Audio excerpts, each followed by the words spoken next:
ప్రతిదాన్ని రాజకీయంగా వాడుకోవడం. అందుకనే కదా మీరు ఇవాళ దేశానికి ఒక రాష్ట్రపతిగా ఉన్నటువంటి ఒక ఆదివాసీ మహిళ ప్రసంగం చేస్తే మీకు బోరు కొట్టింది.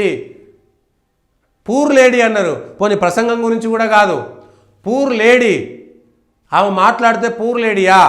ఈ దేశ రాష్ట్రపతి ప్రధానమంత్రి ఒక ఆదివాసీ మహిళ ఉంటే సోనియా గాంధీ గారు మాట్లాడతారు పూర్ లేడీ అంట. అంటే ఒక ఆదివాసీ గద్దరేమో మంచోడంట, రాష్ట్రపతి ద్రౌపది ముర్ము గారు రాజ్యాంగబద్ధంగా ఎన్నికైనటువంటి ఒక ఆదివాసీ బిడ్డ మహిళ, ఆమె మాత్రం పూర్ లేడీ అట. ఆమె ప్రసంగం బోరు కొట్టిందంట. సోనియా గాంధీ గారు మాట్లాడతారు.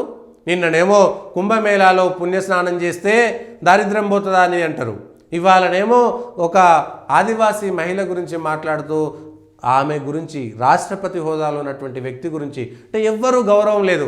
మీకు గాంధీలు తప్ప ఇంకెవ్వరిని గౌరవించలేరు, ఇంకెవ్వరి పేరు పెట్టలేరు. ఆఖరికి ఇవాళ పివి నరసింహారావు గురించి ఇంత గొప్పగా చెప్తున్నారు కదా, పివి నరసింహారావు గురించి ఇంత గొప్పగా చెప్తున్నారు కదా.